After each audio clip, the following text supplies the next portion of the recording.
rayuma at pananakit ng katawan, karamdaman sa baga tulad ng hika at pneumonia, trangkaso, lagnat at iba pang infeksyon, mental health conditions tulad ng depresyon at anxiety, COVID-19 at iba pang viral diseases, sakit sa mata, tenga at balat, paralisado at may kapansanan.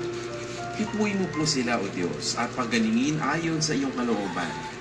Bigyan mo po sila ng lakas ng loob, pag-asa at kapayapaan sa kanilang laban. Gamitin mo ang mga doktor, gamot at iba pang paraan bilang daluyan ng iyong kagalingan. Gayon din ang lahat ng nagpapagal upang sila'y gumaling. Bigyan po sila ng lakas upang kayanin ang anumang sakit ng kanilang pinagdaraanan. Ipagkaloob po sa kanila ang kaginhawaan sa kabila ng kanilang paghihirap. Pagpalain mo po rin po ang kanilang mga pamilya at mahal sa buhay na nag-aalaga sa kanila. Naway huwag silang mawala ng pag-asa, kundi patuloy na magtiwala sa iyong pagmamahal at habag.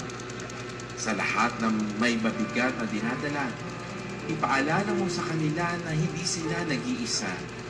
Kasama kanila sa bawat sandali na kanilang laban. Tulungan mo rin ang kaming maging instrumento ng iyong pagmamahal sa pamamagitan ng pagbibigay ng pag-aalaga at suporta sa aming mga kapwa. Hinihiling namin ito sa pamamagitan ng Jesucristo kasama ng Espiritu Santo, magpa sa walang hanggan. Amen. Inalamang pong pagkalaslas. Inaanyayahan ko po kayo na maging kasapi ng ating Veritas Eucharistic Advocate.